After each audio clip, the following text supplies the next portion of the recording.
Crystal exploded against stone. Red Barolo sprayed the garden like spilled blood, vintage, older than the boy standing at the center of it. Guests froze mid-laugh. Conversations died in their throats. At the head table, Ciro Esposito brought his fist down once. Hard. The sound cut through the party like a gunshot. Silence. Except inside his son. Mateo was 7, deaf. The air people only spoke about behind closed doors.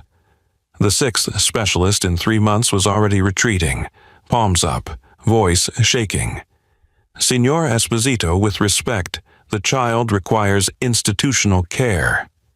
Get out. Mateo never heard the order. He was lost in chaos made of vibration. Shoes scraping stone, chairs shifting, wind pushing through olive trees. His own heartbeat pounding too loud inside his chest. His hands clenched. Once, twice, nails biting into his skin like anchors. From the service entrance, Ginevra Mariani saw it all. No one ever noticed the maid, but she noticed him. That rigid posture, that trapped look. She had worn that same face for 2 years while hiding from a man with a badge and a short fuse. The men reached for Mateo's shoulders. Wrong move. Ginevra crossed the grass and dropped to her knees. She ignored the whispers, the stares, the danger. She took the boy's shaking hand and traced something simple into his palm. A heart, slow, steady, silent. Mateo looked up, and for the first time that day the world stopped screaming. Grab your popcorn and let's begin. Ginevra Mariani had learned to read a room in 6 seconds. 3 to scan exits. 2 to identify threats. 1 to decide if she needed to run. The Esposito Estate Kitchen at 5:47 in the morning. 2 exits, 1 window with bars, 4 other staff members. Everly Frost, the head cook, stood at the industrial stove with her back turned. Sage Winslow and Piper Delaney, the daymaids, whispered near the coffee station about last night's drama in the North Wing. The new dishwasher, some kid named Dash Montgomery, scraped plates with the desperate energy of someone trying to prove himself. None of them were looking at her. Good. Ginevra kept her head down, tying the white apron over her black uniform. Her fingers moved automatically through the knot. Double loop, pull tight, ends tucked. The same way she'd been taught to secure evidence bags in her old life, before she became a woman who scrubbed floors for men who killed people. Before she became a ghost. Oh, she reached for the cleaning cart in the corner, mentally cataloging supplies. Bleach, check. Rags, check. The small canister of pepper spray hidden inside the false bottom of the mop bucket. Check. Her go bag was still in locker 17, 3rd from the left in the service corridor. $300 cash, a burner phone, hair dye, and a Greyhound ticket to anywhere that wasn't here. Just in case Agent David Miller finally found her. Mariani. Everly's voice cut through the kitchen noise. You're on the East Wing today. Ciro wants the gallery spotless before the meeting tonight. Ginevra nodded once. No eye contact. Yes, ma'am. Sage snorted into her coffee. Good luck. I heard Talon Briggs already went through there this morning. Man's paranoid about fingerprints. Talon Briggs. Head of Ciro's security detail. Former military. Moved like he still expected incoming fire. Ginevra had studied him from a distance, the way he checked corners, the bulge under his left shoulder that meant he carried appendix style, the micro-expression of distrust that never quite left his face. He reminded her of David. She pushed the cart toward the service elevator, keeping her breathing steady. In through the nose, 4 counts. Out through the mouth, 4 counts. The technique she'd learned in the FBI spouse support group, back when she still believed restraining orders meant something. The East Wing was empty at this hour. Sunlight filtered through tall windows, illuminating dust particles that danced in the air. Ginevra moved through the gallery like water, silent and efficient. Dust the frames, wipe the baseboards, check the window locks, not part of her job description, but old habits died hard. Third window from the end, unlocked. Her pulse spiked. She glanced over her shoulder. Empty hallway. She locked it with steady hands, then made a mental note. Security breach. Someone either forgot or someone wanted a way in. She'd learned to notice these things. Had to. David used to test her. Unlock a door, move her keys, adjust a picture frame just slightly. Then he'd wait for her to notice. If she did, it meant she was paying attention, being a good wife. If she didn't, it meant she was careless. Disrespectful, it meant consequences. Her fingers tightened on the dust cloth. The sound of footsteps made her freeze. Heavy, deliberate, coming from the corridor behind her. She turned slowly, keeping her posture submissive. Xander Fox, one of Kiro's men, stood in the doorway. Dark suit, darker expression. He looked at her the way people looked at furniture. "You seen anyone up here?" His voice was gravel and cigarettes. "No, sir, just cleaning." He grunted, eyes scanning the room. His hand rested on his belt near where she knew he carried. "Cairo's in a mood. Someone's been talking to people they shouldn't be talking to. You hear anything downstairs?" Every muscle in her body wanted to run. Instead, she shook her head.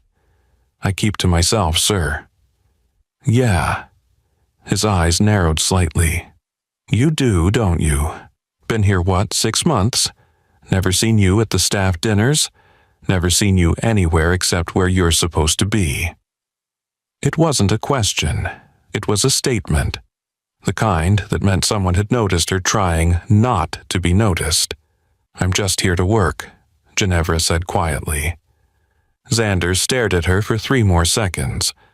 Then he turned and walked away, his footsteps echoing down the marble corridor. Ginevra exhaled slowly. She finished the gallery in 12 minutes, then moved to the next room. And the next. Each space catalogued in her mind like a map. She knew which doors creaked, which hallways had cameras, which windows had clean sight lines to the street. She knew where Kiro's office was, though she'd never been inside. She knew where the boy's room was. 3rd floor, north corner, bars on the windows that were supposed to keep danger out but probably just kept him in. She knew that today, in the garden, she'd broken her own cardinal rule. Never be memorable. The way Matteo had looked at her, the way Kiro had stared after, his expression unreadable but calculating. The way Talon Briggs had stepped closer to his boss, hand hovering near his weapon. They'd seen her. As Ginevra pushed her cart back toward the service elevator, she made a decision. Tonight, after her shift, she'd go to Locker 17. Check the go bag. Make sure the Greyhound ticket was still valid. Because the moment you became visible in a place like this, the moment someone like Hiro Esposito knew your name, you had 2 choices. Run, or become something more dangerous than invisible. The summons came at 8:33 that night. Ginevra was in the service corridor emptying her cart when Talon Briggs appeared in the doorway like a shadow with a pulse. His hand wasn't on his weapon, but it wasn't far either. "Boss wants to see you." Not a request. She'd been expecting this. Had run through 17 different scenarios in her head since the garden incident. Most of them ended with her in a shallow grave somewhere in the hills. Cairo Esposito didn't tolerate questions, and she'd made herself one by touching his son. "Now," Talon added, reading her hesitation as fear. He wasn't wrong. She followed him through corridors she'd only cleaned, never walked. The walls changed from plaster to wood paneling, the floors from tile to marble. They passed a room where she caught a glimpse of Crew Harrison and Coda Sterling, two of Kiro's men, playing cards with the focused intensity of people who settled debts in blood. Talon stopped at a heavy oak door, knocked twice. A voice from inside, low and rough. "Enter." The security chief pushed the door open, then stepped aside.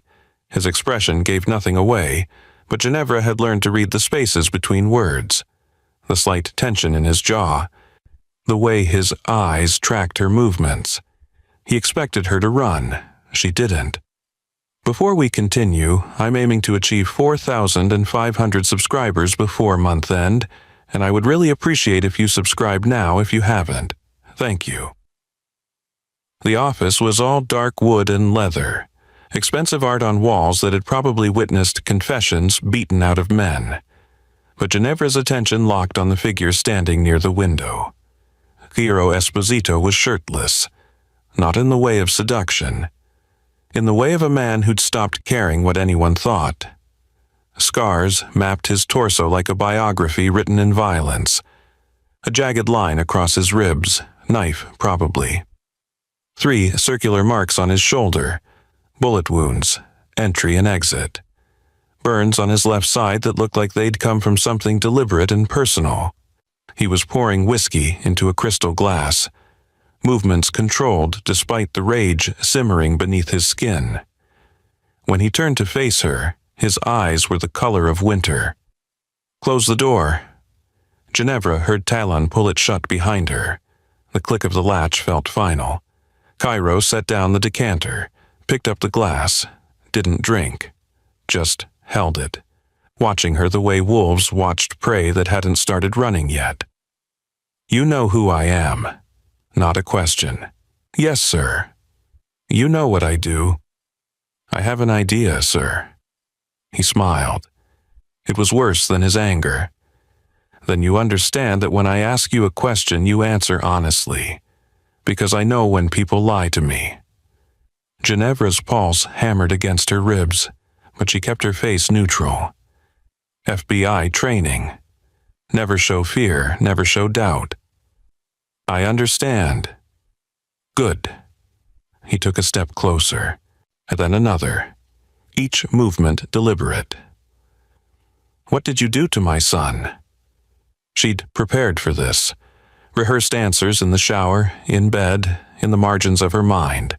But standing here, watching this man move like violence wrapped in skin, every prepared word dissolved. "I didn't do anything to him, sir. I did something with him." Cairo's eyes narrowed. "Explain." He was overwhelmed. Too many people, too much noise he could feel but not hear. He was... She stopped, choosing her words carefully. He was shutting down. I've seen it before. "Where?" The word came out sharp, dangerous. This was the cliff edge. The moment she either fell or flew. "In myself," Ginevra said quietly. "When things get too loud, too fast, touch helps. It grounds you, gives you something real to focus on." Ciro stared at her for a long moment.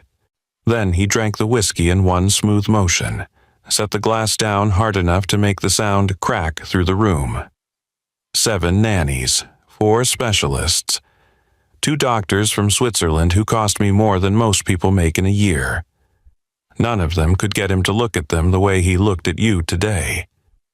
He moved closer, close enough that she could smell expensive cologne and something darker underneath. Smoke, gunpowder, blood. "So, tell me, Ginevra Mariani." Her full name in his mouth felt like a threat. "What voodoo did you use on my son?" Her breath caught. He'd looked into her. Of course he had. Men like Cairo didn't let strangers touch their children without running background checks. "It's not magic," she managed.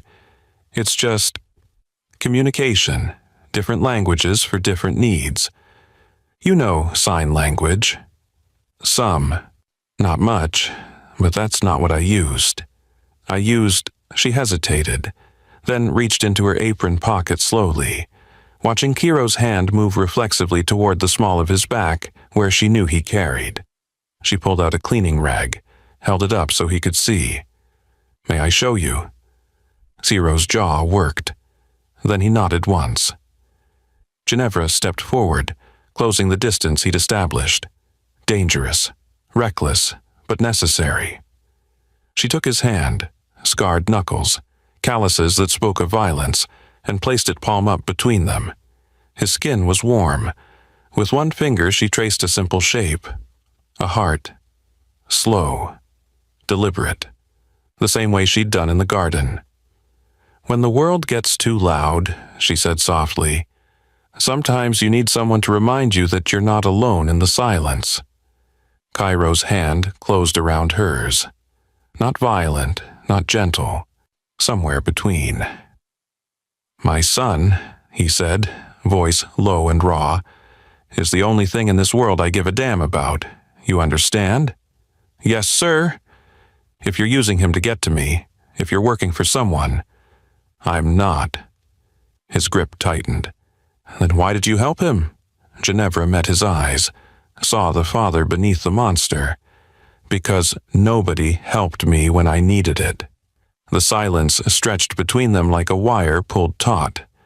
Then Ciro released her hand and stepped back. "You'll teach him. This thing you did. You'll teach him how to use it. Sir, I'm just a... Starting tomorrow, you're his tutor. Talon will arrange the schedule." He turned away, reaching for the whiskey again. "You can go." Ginevra walked to the door on legs that threatened to betray her. Her hand was on the handle when Ciro spoke again. "The scars on your wrists, they're defensive wounds." She froze.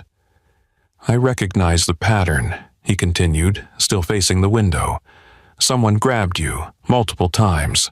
Someone who thought they owned you." Ginevra didn't turn around, didn't confirm or deny. "In my house," Ciro said quietly, "no one owns anyone. Remember that." She left before her composure cracked. The room they gave her was on the 3rd floor, north corner. Matteo's playroom, though it looked more like a museum than a place for a child. Expensive toys still in their boxes, books arranged by color, never opened, a grand piano in the corner that probably cost more than Ginevra had earned in her entire life. The boy sat at a small table near the window, hands folded, waiting. Ginevra closed the door softly behind her. Matteo's eyes tracked the movement, watching the door handle turn, the latch catch. He saw everything, filed it away. She approached slowly, setting her bag on the floor. Inside, a notepad, colored markers, a small wooden box she'd borrowed from the kitchen, and 3 smooth river stones she'd found in the garden that morning. Matteo watched her unpack with the intensity of someone decoding a foreign language. She sat across from him, didn't speak, didn't sign. Just placed 1 stone on the table between them. Then she picked it up and placed it in his palm.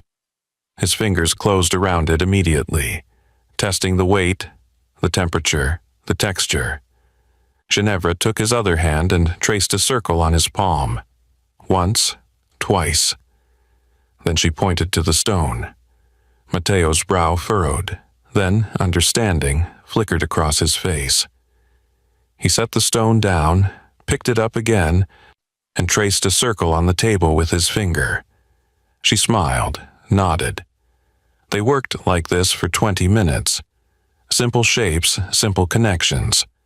Triangle for the wooden box. Square for the table. Each time, she'd trace the shape on his palm first, then he'd find the corresponding object. But on the 7th repetition, Matteo did something unexpected. He took her hand and traced a shape she hadn't taught him. A rectangle. Then he pointed toward the door. The door was rectangular. Ginevra's breath caught. "You're teaching yourself." Matteo couldn't hear her, but he watched her lips move. Watched her expression. He knew he'd done something right. She spent the next hour following his lead.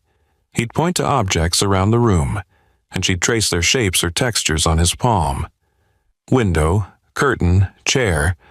His vocabulary was expanding faster than any teaching method could account for.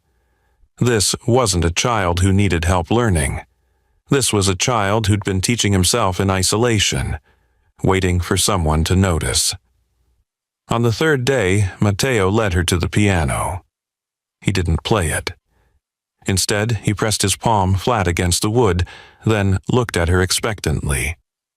Ginevra understood. She pressed a single key, middle C. Matteo's hand felt the vibration travel through the instrument. His eyes widened. He pressed his palm down harder, and she played another note. Then a simple chord. The boy's face transformed. Not quite a smile, but something close. Something that looked like recognition.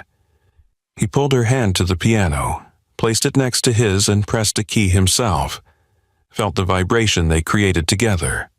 They spent an hour like this, creating patterns through touch. Low notes felt different than high notes. Chords felt different than single keys. It was language without words, music without sound. But on the fifth day, everything changed.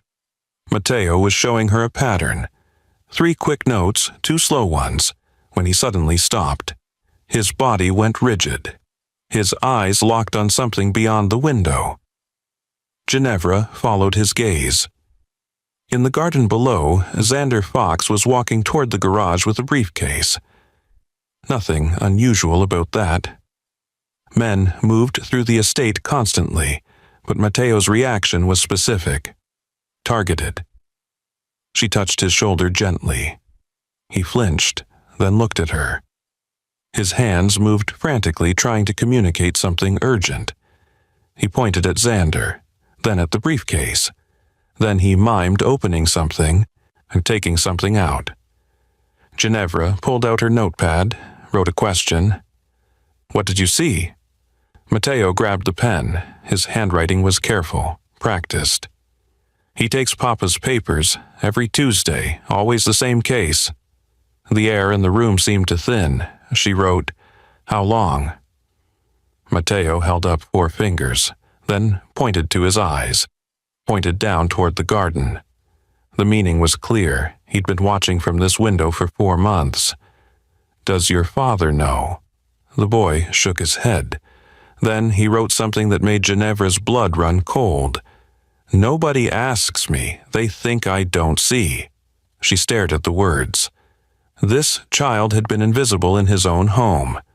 Not because he couldn't hear, but because everyone assumed silence meant ignorance. Matteo was still writing. "Mr. Briggs counts money wrong on purpose. Miss Oakley takes jewelry from the safe. Mr. Sterling sleeps when he's supposed to watch the gate." The list went on. 7 people. 7 different thefts. Each one documented in the careful handwriting of a 7-year-old who'd learned that survival meant paying attention. Ginevra's mind raced. This wasn't just observation. This was evidence, the kind that got people killed. She wrote carefully, "Have you told anyone?" Matteo shook his head. Then he wrote 4 words that explained everything. "Nobody speaks my language." The weight of it settled on her shoulders like a physical thing. This boy had been screaming in silence for months, watching his father's empire bleed from the inside, unable to warn anyone because no one had bothered to learn how to listen. She took his hand, traced a heart on his palm, the symbol they'd started with, the one that meant, "I'm here. I understand. You're not alone." Matteo's fingers curled around hers. Through the window, Xander Fox disappeared into the garage with Ciro's briefcase. Ginevra made a decision that would either save her life or end it. Tonight, she'd tell Cairo what his son had seen, and pray that the Don believed a Maid over his own men. Ginevra saw the car on Thursday morning while taking trash to the service bins. Black Ford Explorer. Government plates barely visible under a deliberate layer of road dust. parked 3 blocks down from the estate's south gate, positioned at an angle that gave clear sight lines to the main entrance. Her hands froze on the trash bag. She knew that vehicle, had ridden in it 100 times, and knew the small dent in the rear bumper from where David had backed into a parking meter outside the FBI field office. Knew the way he'd position it for surveillance, never straight on, always at that specific angle. The trash bag slipped from her fingers. She forced herself to bend down, pick it up, continue walking to the bins. Normal movements, nothing to see, just a maid doing her job. But her mind was calculating escape routes. The Explorer had been there at least 20 minutes based on the condensation pattern on the windows, which meant David had been watching the estate during shift change, watching staff come and go, looking for a specific face in the crowd, looking for her. Ginevra dumped the trash, then walked back toward the service entrance at a measured pace. Not too fast, not too slow. The same invisible rhythm she'd perfected over 6 months, but every nerve in her body was screaming run. Inside, she made it to the staff bathroom before her hands started shaking. She gripped the sink, stared at her reflection. Different hair color, dark brown instead of blonde. Different style, pulled back instead of loose. Minimal makeup. Glasses she didn't need but wore anyway. She'd changed everything she could change without surgery. But David Miller hadn't made it to senior agent by being stupid. If you are enjoying the story, kindly hit that like button. Thank you. The bathroom door opened. Ginevra straightened immediately, grabbed a paper towel. Oakley Sutton walked in, the estate's assistant to Ciro's operations manager. She barely glanced at Ginevra before moving to the mirror, adjusting her jewelry. Expensive pieces that probably came from the safe Matteo had mentioned. "You look pale," Oakley said, not really looking. "You sick?" "Just tired, ma'am." Oakley studied her nails, diamonds catching the light. Well, don't bring it around the house. Mr. Esposito doesn't tolerate weakness." She paused, her eyes flicking to Ginevra in the mirror. Or liabilities. The word hung in the air like a threat. Ginevra nodded, threw away the paper towel, and left before Oakley could say anything else. She made it through her morning routine on autopilot. Clean the east wing, polish the railings, check the windows. All locked now, since she'd mentioned the security breach to Talon. Her body moved through familiar motions while her mind ran contingency plans. Plan A. Leave immediately. Get to locker 17, grab the go bag, use the emergency exit near the kitchen that led to the service alley, be gone before David confirmed she was here. Plan B. Stay, keep her head down. Hope the disguise held, hope David was chasing a different lead. Plan C. Tell Ciro, ask for protection. Trade what Matteo knew about the theft ring for safe passage out of the territory. Each plan had variables. Each variable had consequences. And all of them ignored the one factor that complicated everything. The 7-year-old boy who'd finally found someone who spoke his language. At 11, she was supposed to meet Matteo for his lesson. At 11:03, she watched from an upstairs window as the Black Explorer pulled away from its surveillance position. But it didn't leave the area, it just moved. 2 blocks west, different angle, same target. David was settling in for a long watch. Her phone buzzed, the prepaid she kept in her pocket for emergencies. One new text from a number she'd memorized but never saved. "I know you're close. Don't make this harder than it needs to be. We can fix this. D." Her stomach dropped. He didn't know exactly where she was yet, but he knew the area. Probably had facial recognition running on traffic cameras. Probably had informants in local businesses. David didn't do anything halfway. When he hunted thoroughly. She deleted the text with shaking hands. The door to the playroom was already open when she arrived. Matteo sat at their table, hands folded, waiting. He looked up when she entered, and something in her expression must have shown because his face changed. Concern, question, fear. She sat down across from him, trying to steady her breathing, trying to push down the panic that threatened to drown her. Matteo reached across the table and took her hand. Then, with careful deliberation, he traced a heart on her palm. The same symbol she'd taught him. The same gesture of grounding, of connection. He was reminding her that she wasn't alone. Ginevra's throat tightened.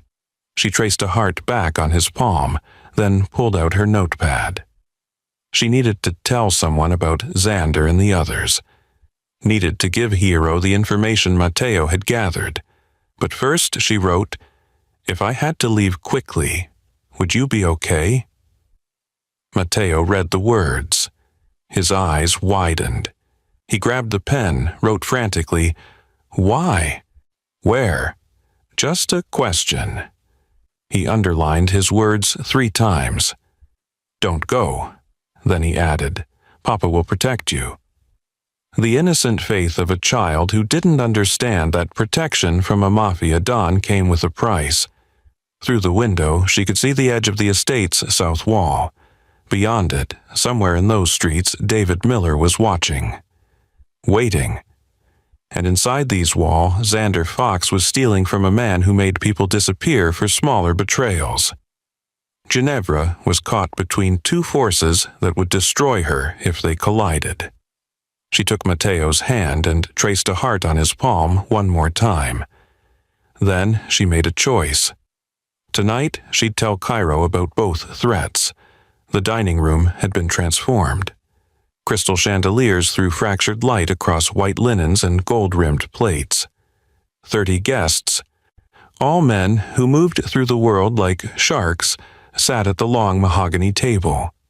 Their wives and mistresses occupied a separate table near the windows, draped in designer labels and practiced smiles. Ginevra stood against the far wall with the other servers, hands clasped, invisible again. Or trying to be. Cairo sat at the head of the table, Matteo positioned at his right. The boy wore a small suit that probably cost more than Ginevra's annual salary. His hands were folded on the table, his expression carefully neutral, but she could see the tension in his shoulders. Too many people. Too much vibration from conversations he couldn't hear. Neri Sartori sat directly across from Matteo. She'd heard about Ciro's second-in-command but never seen him up close. He was elegant in a dangerous way, silver streaked through dark hair, expensive suit tailored to hide the weapon he certainly carried, smile that never quite reached his eyes. The kind of man who'd shake your hand while planning where to bury your body. He was watching Matteo the way a cat watches a wounded bird. The first course arrived. Ginevra moved with Sage and Piper, placing plates with choreographed precision. She set Matteo's plate down carefully, catching his eye for just a moment. He blinked once. Their signal, "I see you." The dinner progressed through courses. Business was discussed in coded language, territories, shipments, arrangements. Ciro commanded the table with the ease of a man who'd never questioned his authority. But Neri kept watching Matteo. Halfway through the 3rd course, he spoke. His voice carried across the table with practiced projection. "Hero, my friend, I've been thinking about the boy." The conversations around them dimmed, not stopped, but quieted. Everyone suddenly listening. Kiro's fork paused. "Have you? He's 7 now, yes? In our world, 7 is old enough to understand respect, tradition." Neri smiled, gesturing with his wine glass. "My son was making toasts at family dinners by that age, standing, speaking, showing strength." The implication hung in the air like poison gas. Matteo couldn't hear the words, but he felt the shift in the room. The way conversations had stopped. the way eyes had turned toward him. His hands tightened on his napkin. Kiro's expression went cold. "Careful, Neri. I mean, no disrespect." Neri's smile widened. "I simply think it's time the boy learned to honor his father properly, in front of witnesses, as tradition demands." He raised his glass higher. "Perhaps tonight, a toast, to show everyone that the heir to the Esposito legacy is ready to stand among men." It was a trap, a public challenge that Kiro couldn't refuse without appearing weak.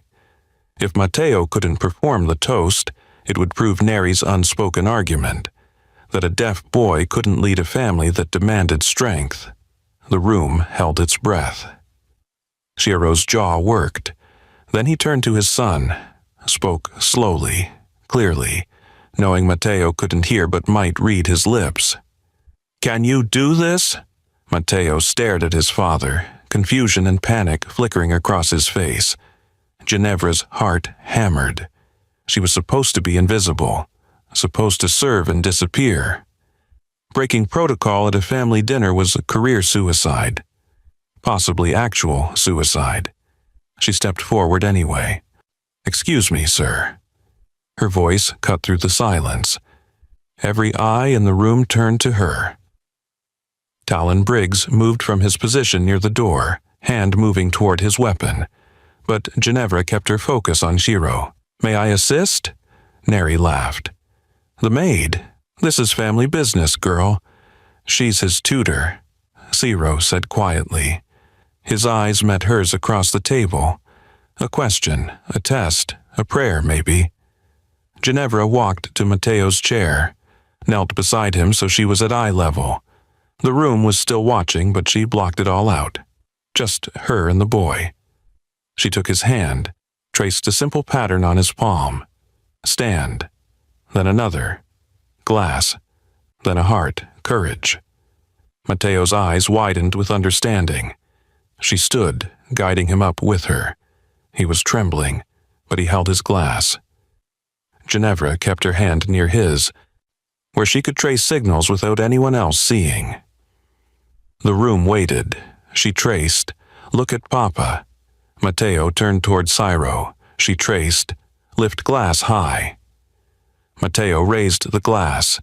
His hand shook, but he held steady. She traced the next instruction carefully, the words they'd practiced in the playroom when he'd asked her about his father. Honor, strength, family.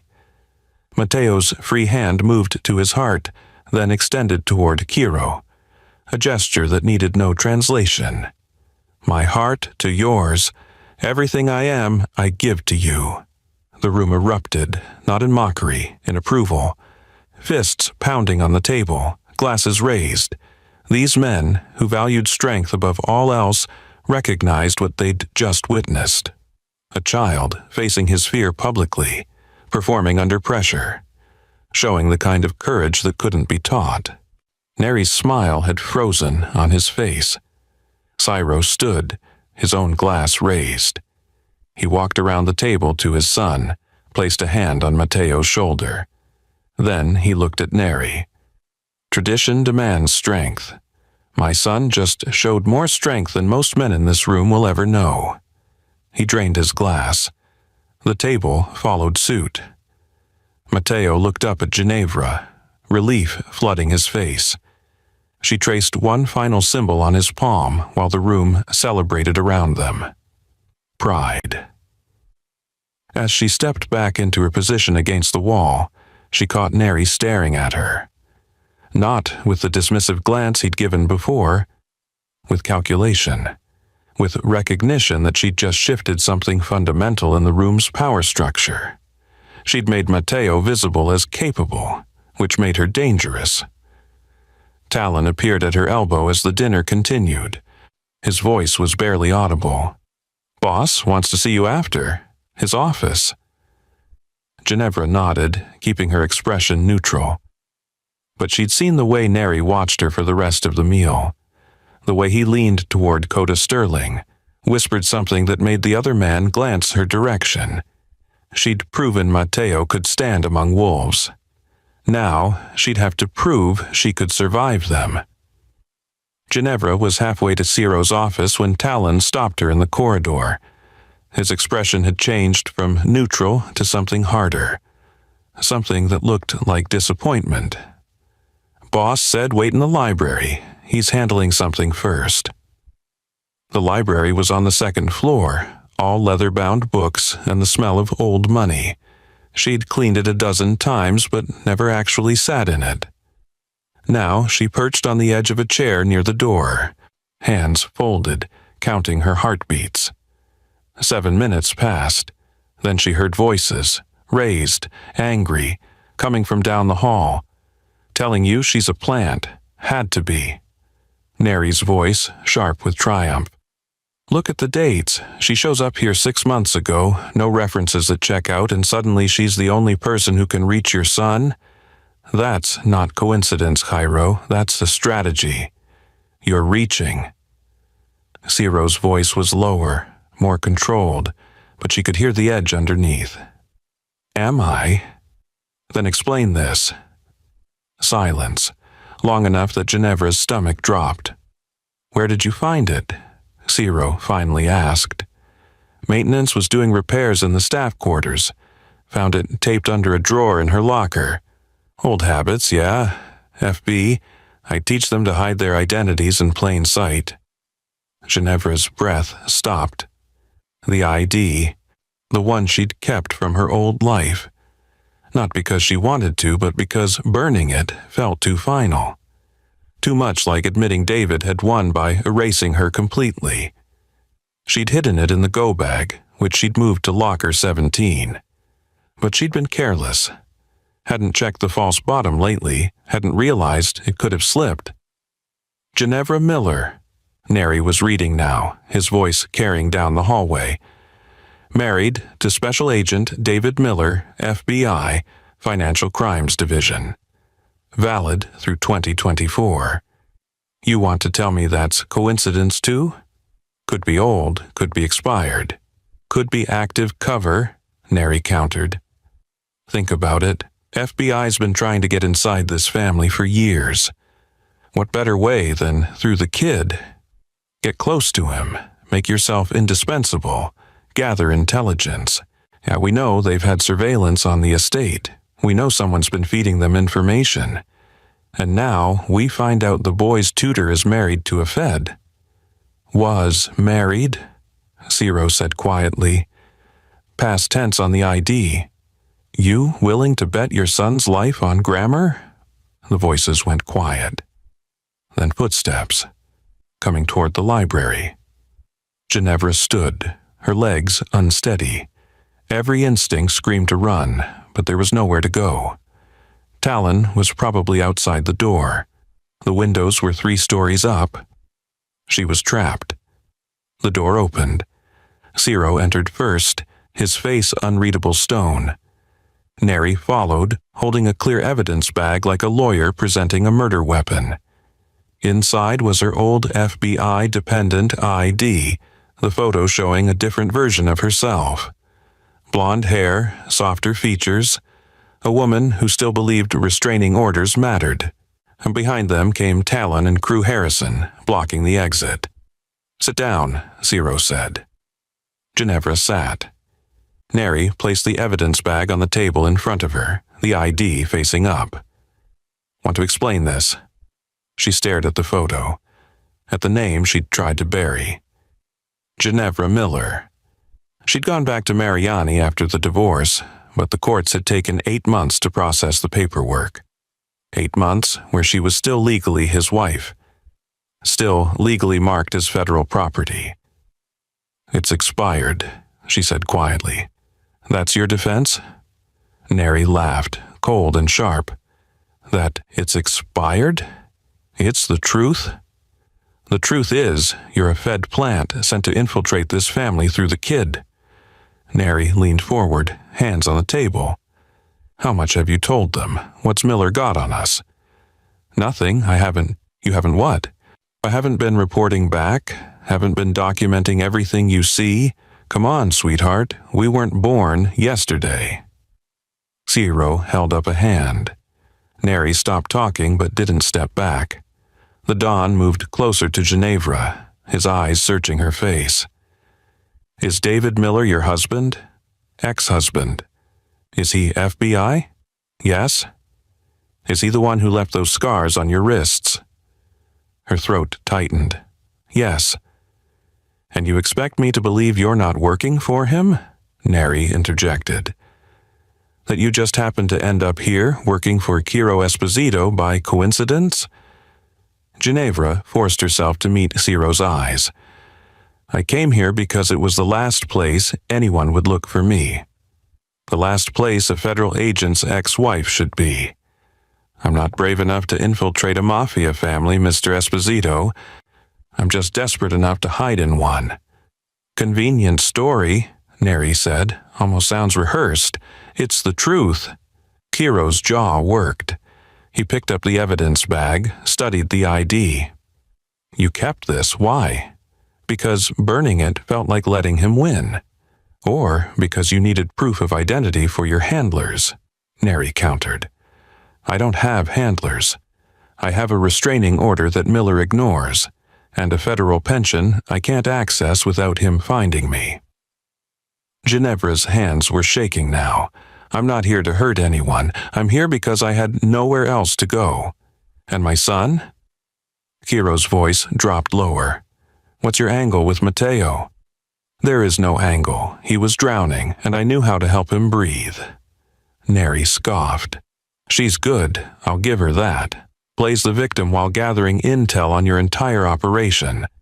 How much has she learned, Ciro? Who's she seen? What conversations has she overheard? Ciro was still staring at her, and Ginevra saw the war happening behind his eyes. The father who'd watched his son come alive under her teaching. The Don who'd survived by trusting no one. Talon, Ciro said finally. Take her to the cellar. Sir, Ginevra started. You'll stay there until I decide what to do with you. He turned away, jaw tight. If you're telling the truth, you'll be safe. If you're lying... He didn't finish the sentence, didn't need to. Talon's hand closed around her arm, firm, final.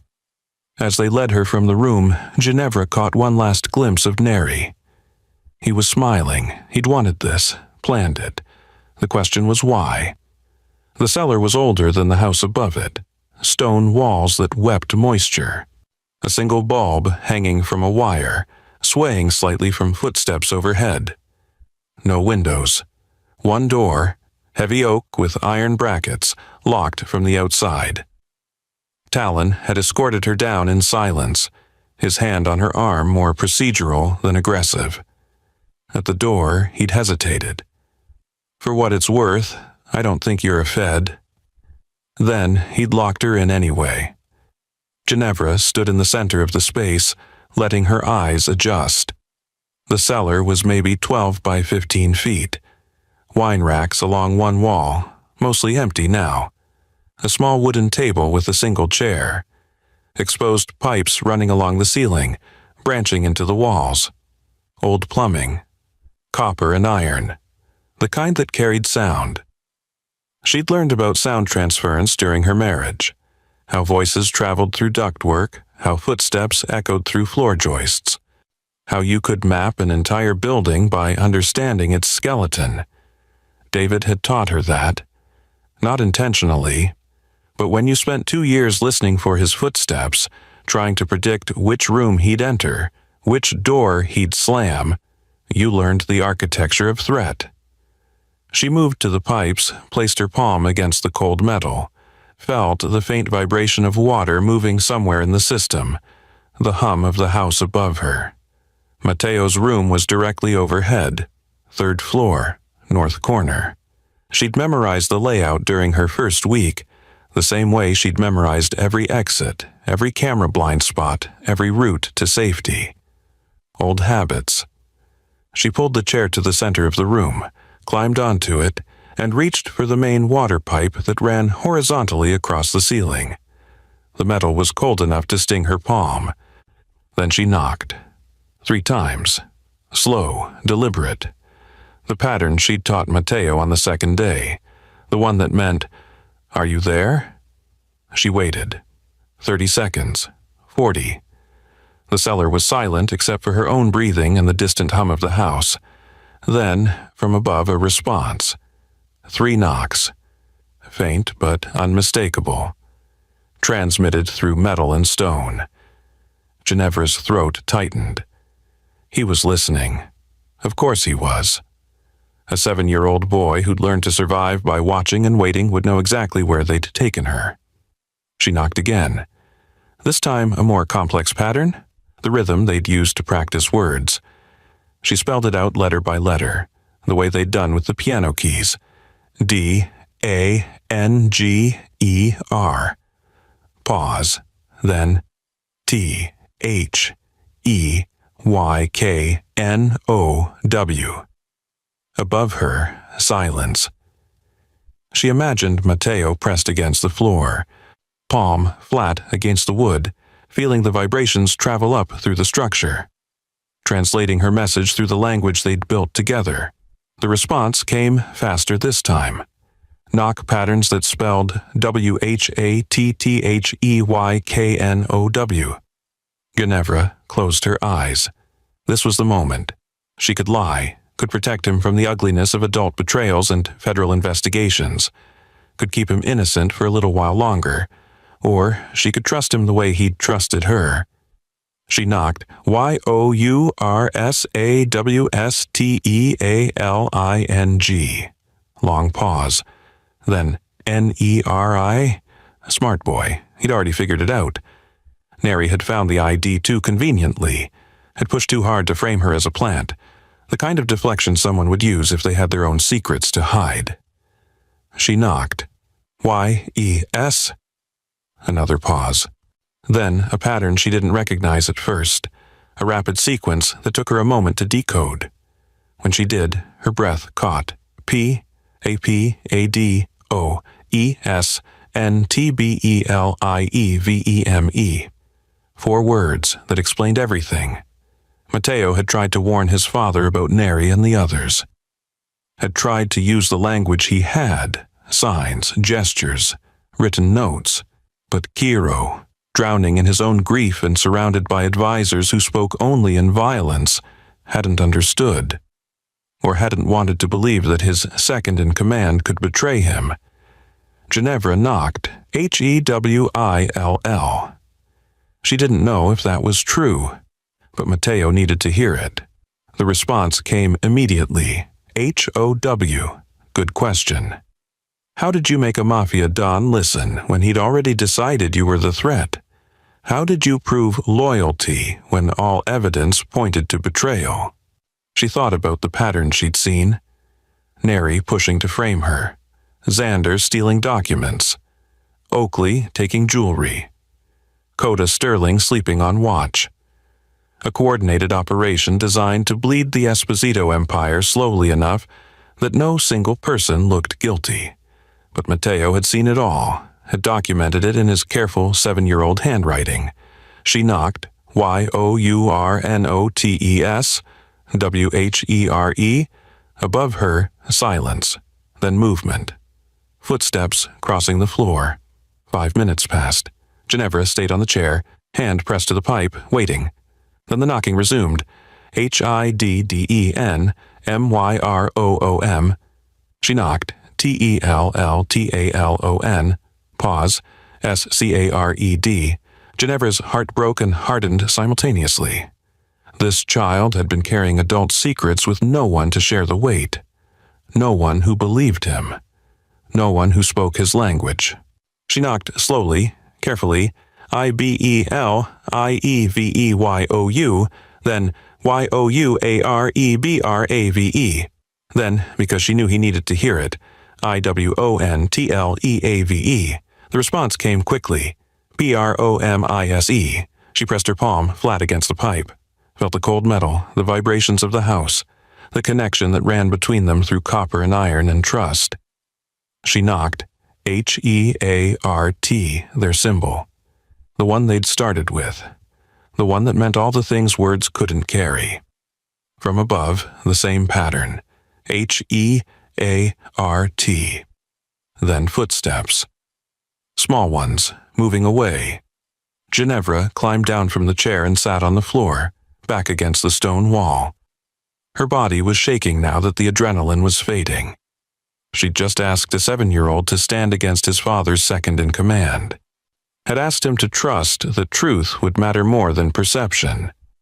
But Matteo wasn't just any 7-year-old. He was a survivor, an observer, a genius trapped in a silent world who'd learned that the only way to protect the people you loved was to see everything and remember it all. 30 minutes later, she heard voices upstairs, raised, urgent. Then footsteps on the cellar stairs. The door opened. Ciro stood in the threshold, Talon behind him. The Don's face was carved from granite, but something had shifted in his eyes. "My son," he said quietly, "just gave me a notebook. 7 names, 7 thefts, documented over 4 months. He paused.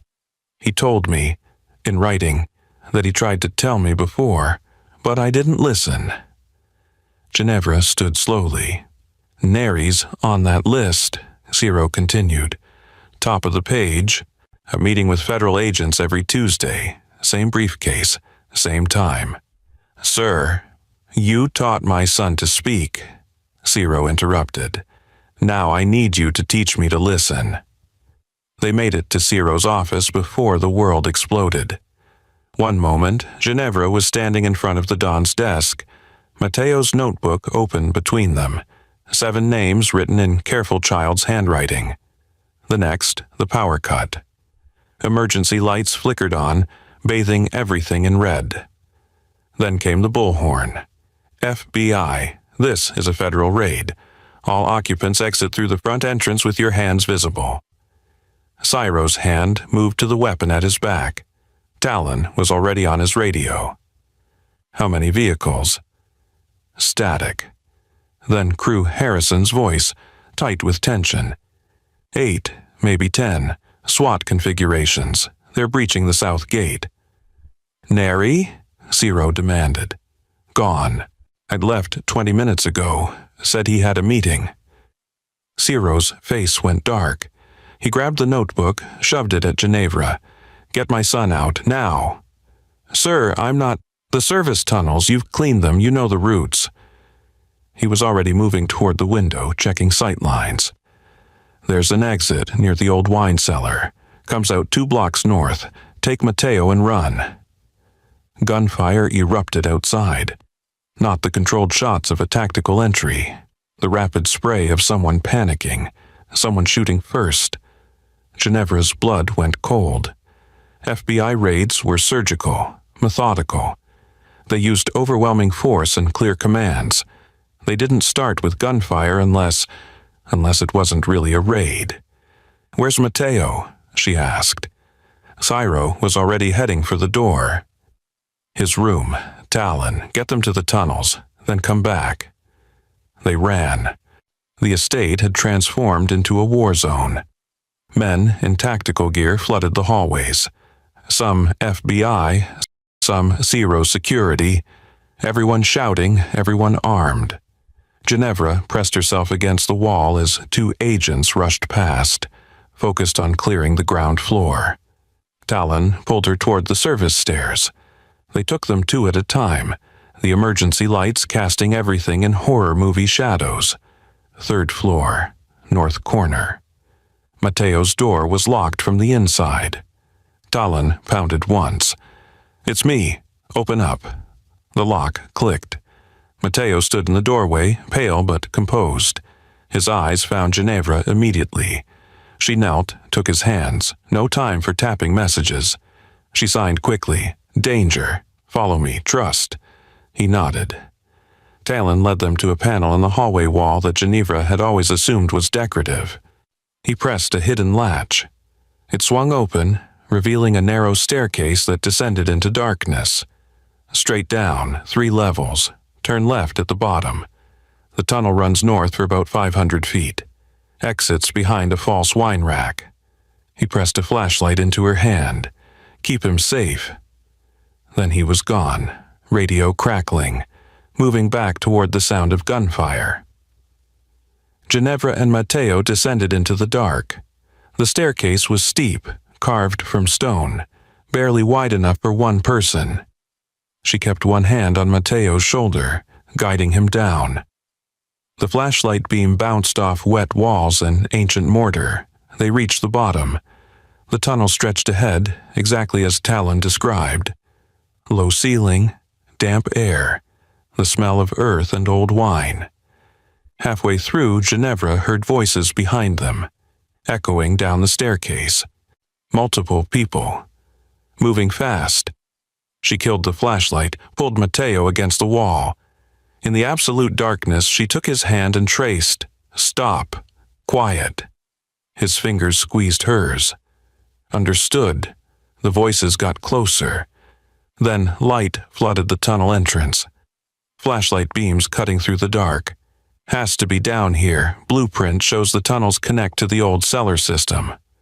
The voice made Ginevra's stomach drop. She knew that voice.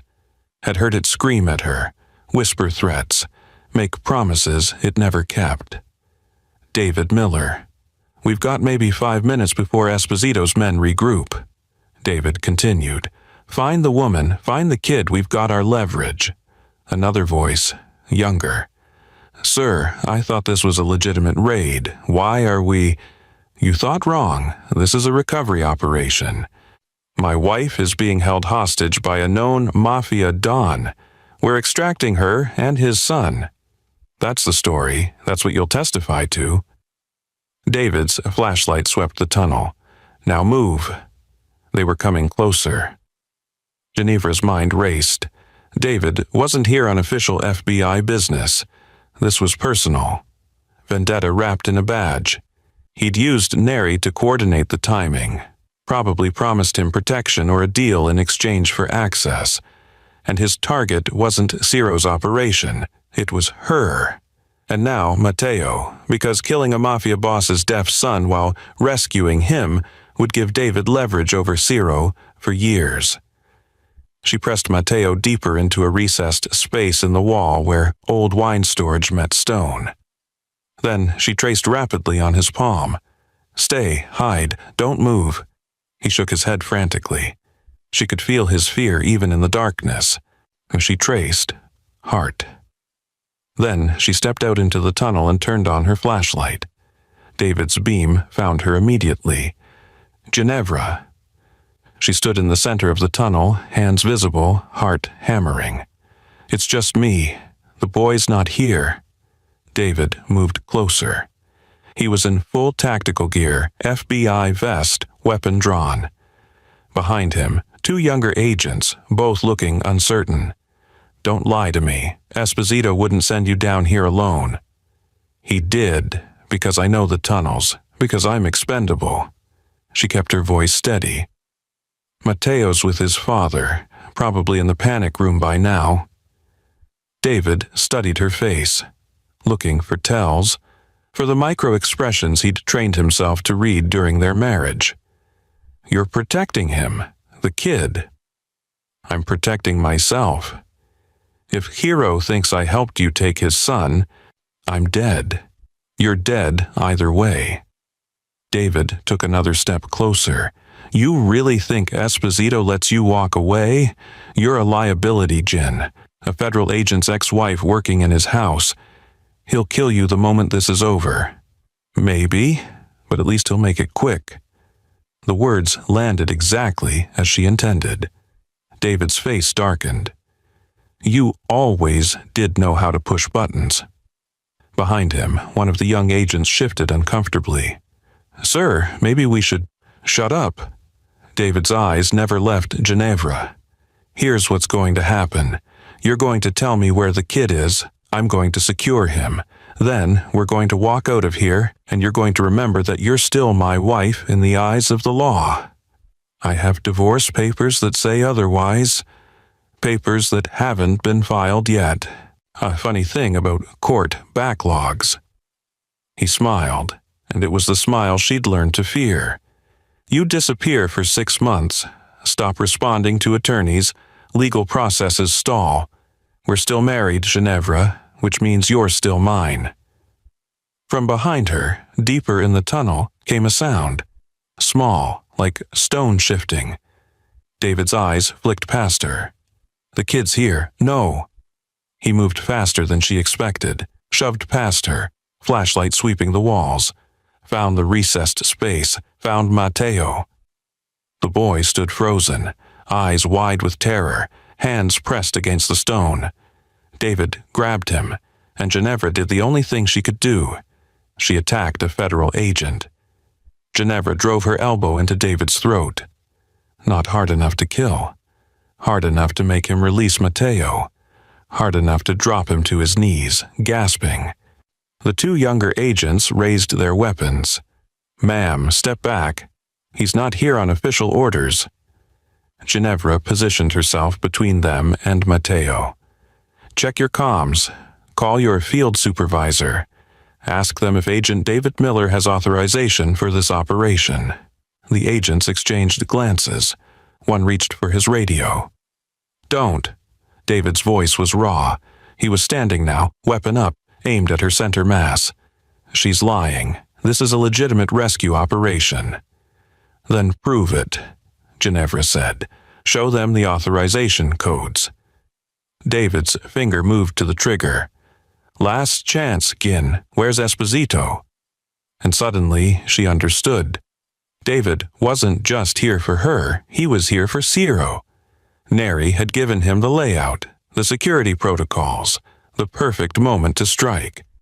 This raid was cover for assassination. Take out the Don while the FBI provided plausible deniability. "He's in the north wing," she said quietly. "The panic room entrance." David smiled. "See, not so hard." He gestured to the agents. "Secure these two. I'll handle Esposito." He moved past her, deeper into the tunnels. Ginevra waited until his footsteps faded. Then she looked at the two young agents. "He's going to kill a man in federal custody, and you're going to be accessories." "Ma'am, we have orders." "You have a corrupt agent using you as pawns."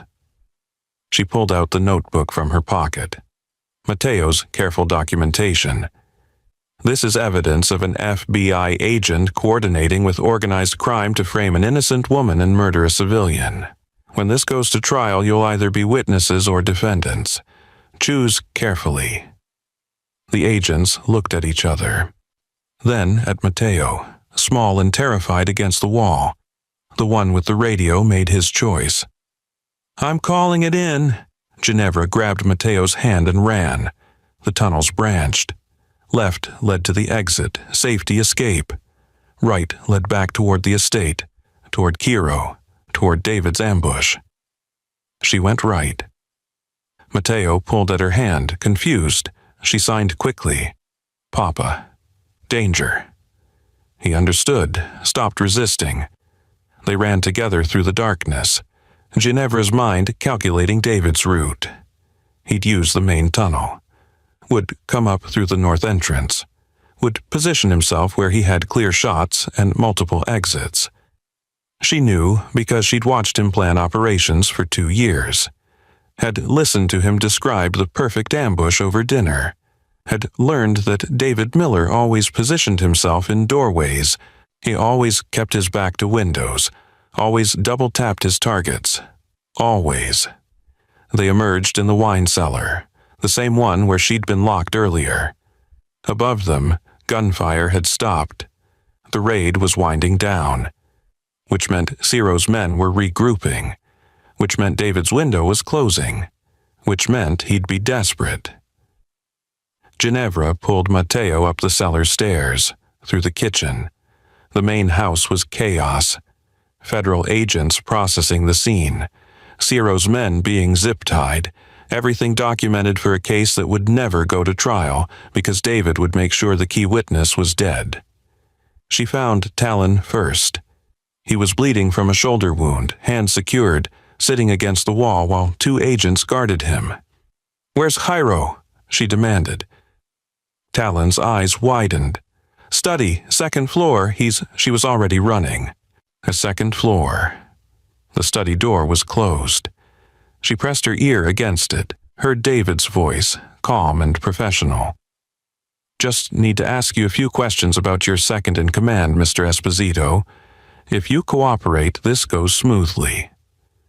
Ginevra knew that tone, that specific cadence. It was the one David used right before violence. She couldn't go through the door. David would be watching it. But she knew the estate's architecture, knew there was a servant's entrance hidden in the paneling, the one she'd used to clean while the family wasn't watching. She opened it silently. Matteo followed. The study from this angle. David standing near the desk.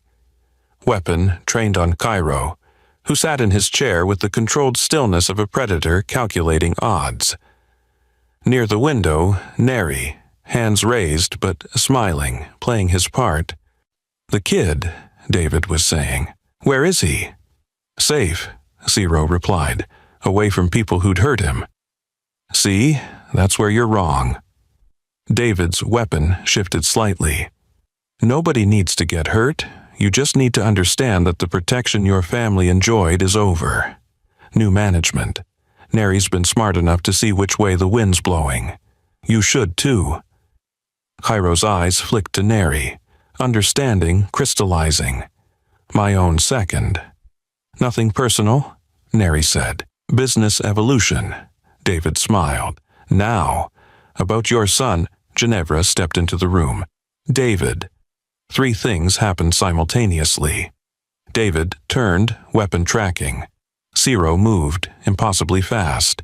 And Matteo, small and quiet Matteo, pressed the panic button hidden under the servant's entrance panel. Every alarm in the estate screamed to life, and the 2 young agents burst through the main door, weapons drawn. "Drop it, Miller. We called it in. Supervisor confirmed. You're not authorized for any operation in this jurisdiction." David's face twisted. He swung the weapon back toward Ciro. Ginevra threw herself between them. The shot never came. Talon, bleeding and furious, had broken his zip ties and tackled David from behind. They went down together, the weapon skittering across the floor. When the dust settled, David Miller was in federal custody, real federal custody, facing charges of corruption, conspiracy, and attempted murder. Nanny Sartori was being processed as a co-conspirator, his carefully constructed empire of betrayal documented in a 7-year-old's notebook. 2 weeks later, Ginevra stood in Ciro's office. The same room where she'd been accused, and the same walls that had witnessed confession. Ciro placed a document on the desk. New identity, new passport. Ginevra Mariani died in the raid. Federal witness protection couldn't save her. She stared at the papers. Freedom, anonymity, everything she'd wanted. "There's another option," Ciro said quietly. He opened a small box. Inside, a pendant. Silver, engraved with a simple heart symbol. "Stay, teach my son, teach me. We've lived in silence long enough." Ginevra looked past him through the window. In the garden, Matteo was playing, Talon watching over him. The boy looked up, saw her, and pressed his palm to his chest. Their symbol, heart. "I'm not Mafia," she said. "No, you're something more valuable. You're someone who sees the silence and speaks anyway." Ciro pushed the pendant toward her. "This is our new seal, not a gun. Not a threat, a heart. Because loyalty isn't about violence, it's about standing in the tunnel when everything says run." Ginevra picked up the pendant, felt its weight. 3 months ago, she'd been a ghost running from her past. Now, she was being offered a future, one where silence wasn't survival but choice, where the quietest person in the room wasn't ignored but heard. She fastened the pendant around her neck. "I'll stay," she said, "but we do this my way. No more secrets, no more silence." Cairo extended his hand. Scarred, dangerous, honest. She took it, and together they began learning a new language,